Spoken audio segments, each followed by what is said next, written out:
கில்லான் பள்ளத்தாக்கு பயணிகளின் வசதிக்காக டச் அண்ட் கோ நிறுவனம் பிரசாரானாவுடன் இணைந்து மை50 டிஜிட்டல் பயணச்சீட்டை அறிமுகப்படுத்துவதாக இன்று அறிவித்தது.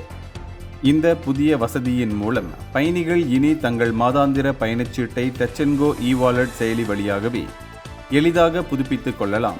இதனால் நிலையங்கள் அல்லது கவுண்டர்களில் நீண்ட வரிசையில் நிற்க வேண்டிய தேவையில்லை. இந்த சுலபமான நடவடிக்கை நிபுணர்கள் மற்றும் மாணவர்கள் மத்தியில் பெரும் வரவேற்பை பெற்றுள்ளது. இது பணமில்லா பரிவர்த்தனை மற்றும் சிரமமில்லாத பயணத்தை ஊக்குவிக்கிறது. மேலும் உலகளாவிய நகர்ப்புற போக்குவரத்து தரங்களுக்கு இணையாக மலேசியா முன்னேறுவதை பிரதிபலிக்கிறது. பயணிகள் இப்போது தங்கள் தொலைபேசிகளில் எளிமையான முறையில் நேரத்தையும் பணத்தையும் மிச்சப்படுத்துவதன் மூலம் அதிக வசதியை பெற முடியும். அது மட்டுமின்றி இந்த நடவடிக்கை ஸ்மார்ட்டான தடையின்றி இணைக்கப்பட்ட பொது போக்குவரத்தை நோக்கிய பிரசாரானாவின் இலக்குடன் ஒத்துப்போகிறது. இந்தியர்களின் இதய குரல் மக்களோசை.